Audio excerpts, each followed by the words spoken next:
12টা 5, 2 তারিখ হয়ে গেছে। দুদিন ধরে ডিনার করলাম। 1 তারিখে শুরু, 2 তারিখে শেষ। হ্যালো ফ্রেন্ডস, চলে এসেছি বহরমপুর স্টেশনে। এখান থেকে 13114 হাজারদুয়ারি এক্সপ্রেসে করে সোজা কলকাতা।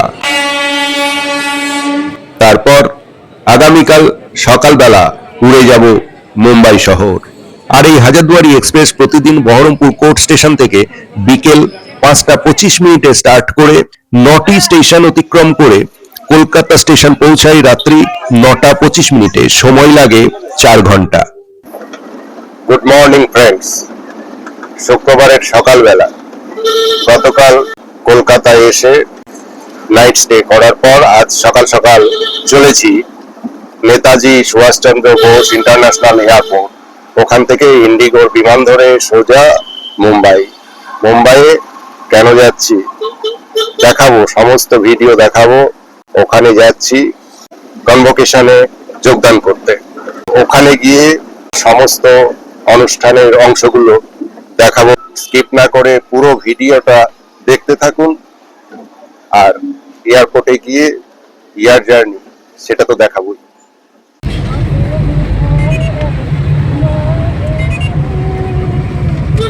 প্রথমবার যারা এয়ার জার্নি করবেন তাদের তো একটু ভয় ভয় লাগবেই। তাই এই ভিডিওতে প্রথম থেকে কিভাবে এয়ারপোর্টে স্টেপগুলো অবলম্বন করা হয় তা বলবো। আপনারা ভিডিওটির সঙ্গে থাকুন। আমরা চলে এসেছি এয়ারপোর্টে। এয়ারপোর্টের এই যে লাইন, এই লাইনে আমরা দাঁড়িয়ে পড়েছি। এখানে আপনার যে টিকিট, সেই টিকিটের প্রিন্ট আউট বা মোবাইলের আপনার যে টিকিট আছে সেটা আর একটি আইডি কার্ড দেখিয়ে এই গেট দিয়ে আপনাকে প্রবেশ করতে হবে এয়ারপোর্টের মধ্যে। আমরা দমদম বিমানবন্দর থেকে ইন্ডিগোর বিমানে করে যাব মুম্বাই। তাই আমরা চলে এসেছি 2 নম্বর টার্মিনালে। আর এই টার্মিনালের সামনে লাইনে দাঁড়িয়ে আপনার টিকিট সে মোবাইলে থাকুক বা প্রিন্ট আউট হোক, স্ক্যান করে এখানে থাকা সিকিউরিটিকে আপনার ফটো আইডি দেখিয়ে ভেতরে প্রবেশ করবেন। এখানে এই বোর্ডে দেখে নেবেন ফ্লাইটের টাইম টেবিল। ফ্লাইটে ভ্রমণের আগে অবশ্যই মাথায় রাখবেন নিজের কাছে কেবিনে 7 কেজি আর লাগেজে 15 কেজি বহন করতে পারবেন। এরপর ভিতরে ঢুকে বড় লাগেজটিকে স্ক্যান করিয়ে লাগেজ ট্যাগিং এর ওখানে লাগেজ ট্যাগ করে বেল্টে দিতে হবে। আর ওখান থেকে আপনি আপনার বোর্ডিং পাস করিয়ে নেবেন বা কিওস্ক মেশিন থেকেও করিয়ে নিতে পারেন।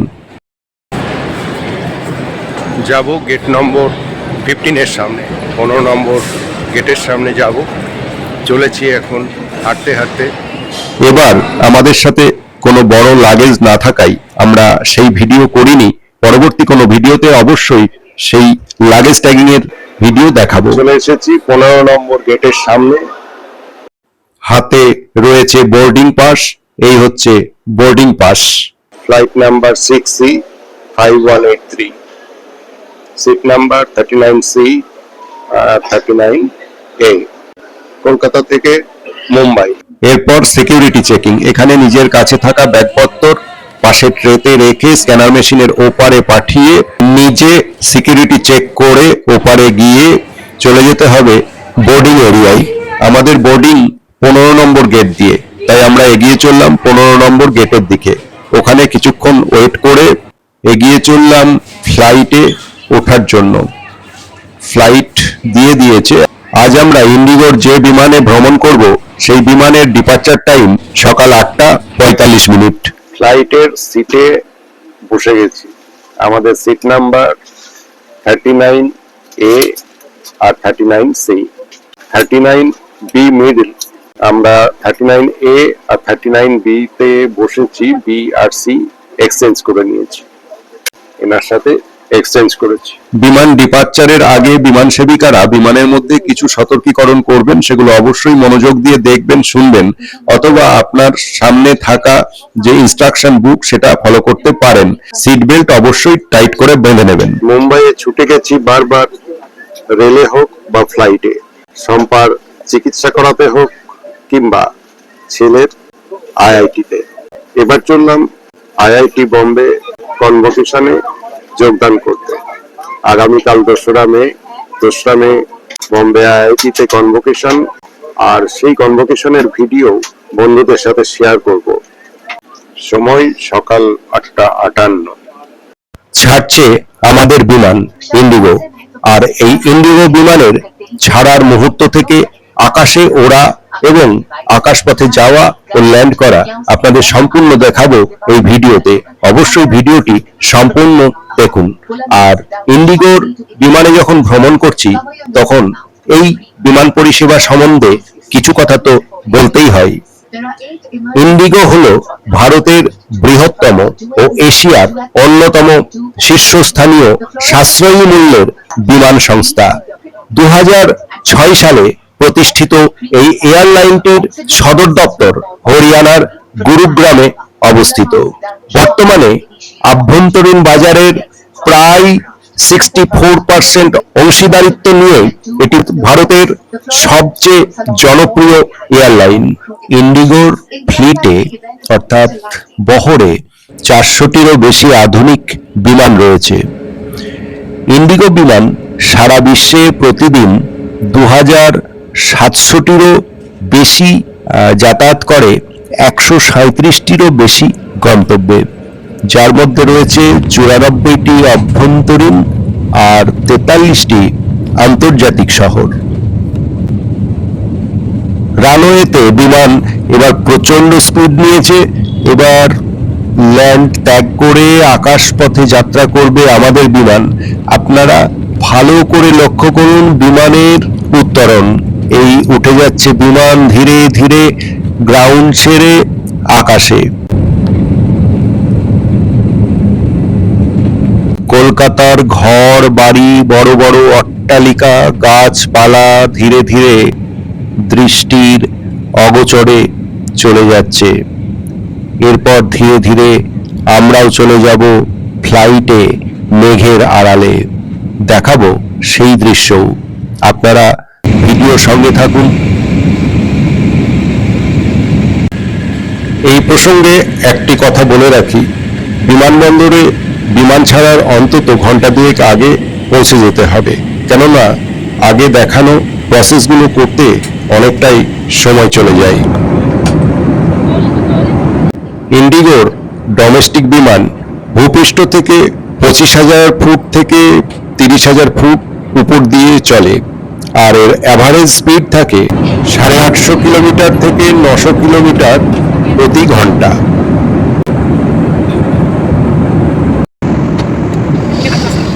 এত উপর থেকে মেঘগুলোকে কত সুন্দর লাগছে, যেন পেঁজা তুলো।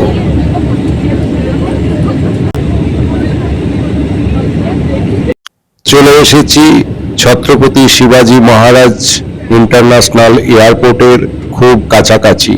আমাদের বিমান বেশ কয়েকবার অবতরণের চেষ্টা করে, কিন্তু এয়ার ট্রাফিকের কোনো সমস্যা থাকায় বেশ কিছুক্ষণ পর অবশেষে মুম্বাই বিমানবন্দরে অবতরণ করছে। দেখুন সেই দৃশ্য।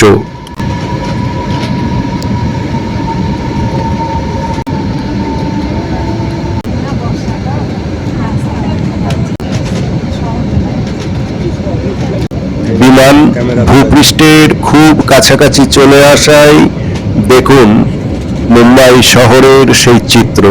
কি অসাধারণ, অসাধারণ লাগছে বিমানের উপর থেকে।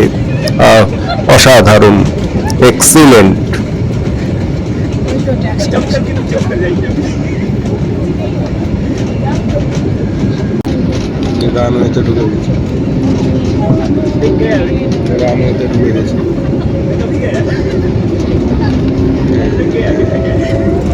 গ্রাউন্ড টাচ করলো আমাদের বিমান। এখন স্পিড অত্যন্ত বেশি। এই স্পিডটাকে পাইলট কন্ট্রোল করার পর থেমে যাবে রানওয়েতে আমাদের বিমান। তারপর আমরা বিমান থেকে নেমে চলে যাব এয়ারপোর্টের মধ্যে। বিমান থেকে নেমে ইন্ডিগোর বাসে উঠলাম। ফ্লাইট থেকে নেমে এবার বাসে করে চললাম এয়ারপোর্টের মধ্যে। এয়ারপোর্টে নেমে লাগেজ বেল্ট থেকে আপনার লাগেজ কালেকশন করতে হবে। আর কত নম্বর লাগেজ বেল্টে আপনাদের ফ্লাইটের লাগেজ থাকবে তা ফ্লাইটে আগে থেকে অ্যানাউন্স করা হয়, সেটা অবশ্যই মাথায় রাখবেন এবং খেয়াল রাখবেন।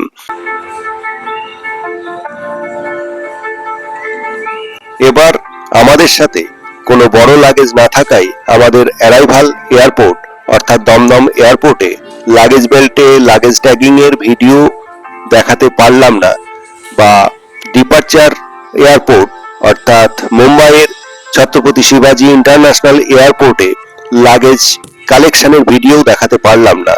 তবে অবশ্যই পরবর্তী কোনো ভিডিওতে এই সম্বন্ধে ভিডিও নিয়ে আসব। চলে এসেছি মুম্বাই এয়ারপোর্ট থেকে এবার বেরিয়ে যাচ্ছি ক্যাব বুক করে। এবার যে হোটেল বুক আছে হোটেলে গিয়ে উঠবো, তারপর সারাদিনটা কি করা যায় দেখি। এয়ারপোর্টে নেমে দেখা হয়ে গেল শম্পার ভাইয়ের বউ ও তার ছেলের সাথে। ওরা হায়দ্রাবাদ থেকে আগে থেকেই এয়ারপোর্টে নেমে আমাদের জন্য অপেক্ষা করছিল। এই হচ্ছে মুম্বাই এয়ারপোর্টের বাইরে চলে এসেছি। এখান থেকে এবার ক্যাবে করে চলে যাব হোটেলে। যে হোটেল বুক আছে সেই হোটেলে যাব। হোটেলে গিয়ে আজ সারাটা দিন রেস্ট, আগামীকাল যাব আইআইটি বম্বে কনভোকেশনে। ওখানকার স্পেশাল মুহূর্তগুলো এবং কনভোকেশনের বিশেষ বিশেষ গুরুত্বপূর্ণ অংশগুলো নিয়ে আমি আসছি আগামী ভিডিওতে। তাই সেই ভিডিও দেখার জন্য আপনারা অবশ্যই চ্যানেলটিকে সাবস্ক্রাইব করে রাখুন যারা এখনো সাবস্ক্রাইব করেননি। আর এই ভিডিওটি ভালো লাগলে অবশ্যই লাইক, শেয়ার, কমেন্ট করে পাশে থাকুন। চলে আসলাম হোটেল গ্রিন ভিউ। এটি মুম্বাইয়ের বিহার লেক এবং এনআইটি কলেজ পাওয়াই অঞ্চলে তার কাছাকাছি অবস্থিত, আর ছত্রপতি শিবাজি ইন্টারন্যাশনাল এয়ারপোর্ট থেকে মাত্র 6 কিলোমিটার ডিস্টেন্সে অবস্থিত। এখানে কিছুক্ষণ বিশ্রাম নিয়ে এরপর আমরা চলে আসলাম লাঞ্চ করতে শান্তসম হোটেলে।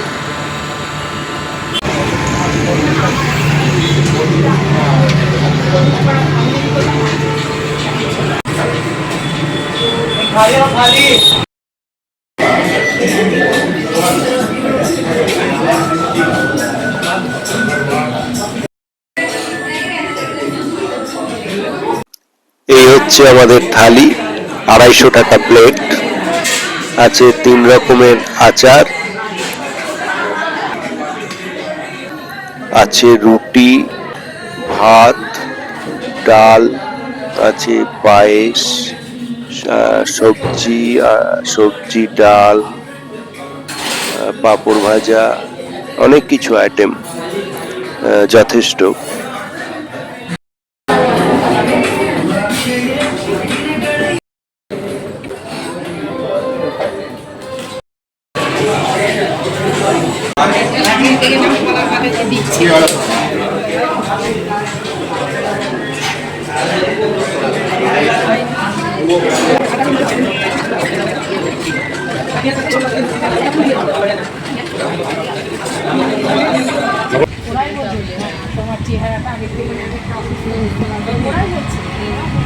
লাঞ্চের পর হোটেলে কিছুক্ষণ বিশ্রাম নিয়ে আমরা 5টা নাগাদ বেরিয়ে পড়লাম জুহু বিচের উদ্দেশ্যে। এবার যাব জুহু বিচ। আমরা এবার যে হোটেলে উঠেছি হোটেল গ্রিন ভিউ, সেই গ্রিন ভিউ এর আশেপাশে বেশ কয়েকটি থাকবার হোটেল রয়েছে। এখানকার ভাড়া মোটামুটি ওই 1500 থেকে 2500 টাকার মধ্যে।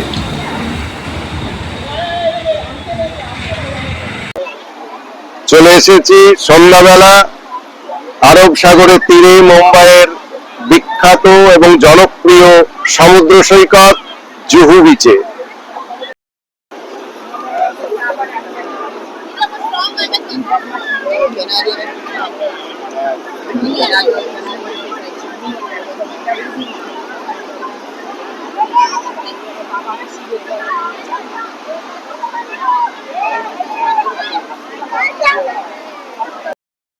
আর এই জুহু বিচকে ঘিরেই রয়েছে বিভিন্ন দিকে বলিউড তারকাদের বাসস্থান। আর এই জুহু বিচে পাওয়া যাবে বিখ্যাত সব স্ট্রিট ফুড, ভেলপুরি থেকে পানিপুরি, পানিপুরি থেকে বড়া পাও। আর আজ এই বুদ্ধ পূর্ণিমার সন্ধ্যাবেলা এই সোনালী বালুকা তটে আমরা চলে এসেছি।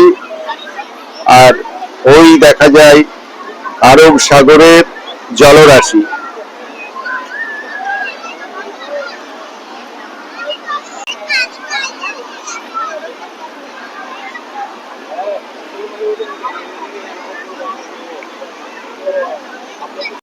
পূর্ণিমার চাঁদ আর সেই সন্ধ্যায় আমরা চলে এসেছি জুহু বিচে। তার যে অসাধারণ দৃশ্য তা আপনারা দেখছেন, ও অসাধারণ, সত্যিই চোখ ফেরানো যাচ্ছে না এই জুহু বিচে। আপনারা কখনো আসলে পূর্ণিমার সন্ধ্যায় চলে আসবেন জুহু বিচে। অসাধারণ অসাধারণ তার শোভা। জুহু বিচ থেকে আমরা সোজা চলে আসলাম আইআইটি বোম্বের ঠিক উল্টো দিকে টেস্ট ইন হায়দ্রাবাদে ডিনার করতে। এই ডিনার করেই শেষ হবে আজকের ভিডিও।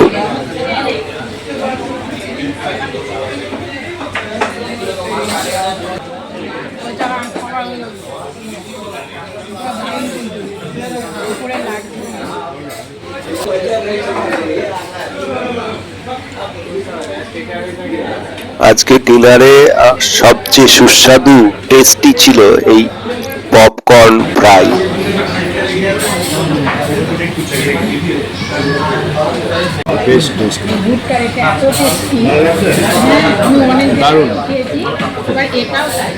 বেশ টেস্টি।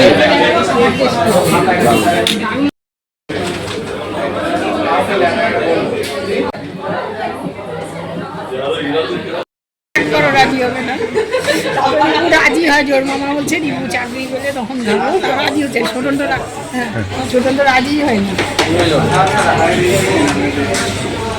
12টা 5, 2 তারিখ হয়ে গেছে আর ডিনার শুরু করেছিলাম 1 তারিখ। 2 দিন ধরে ডিনার করলাম, 1 তারিখে শুরু, 2 তারিখে শেষ। ভিডিওটি আপনাদের কেমন লাগলো তা অবশ্যই কমেন্ট বক্সে কমেন্ট করে জানাবেন। আবার দেখা হচ্ছে আগামী ভিডিওতে। মুম্বাই আইআইটির কনভোকেশনের যে ভিডিও, সেই ভিডিওতে দেখা হচ্ছে আবার বন্ধুদের সঙ্গে। ততক্ষণ আপনারা ভালো থাকুন, সুস্থ থাকুন, সাবধানে থাকুন আর অবশ্যই আনন্দে থাকুন।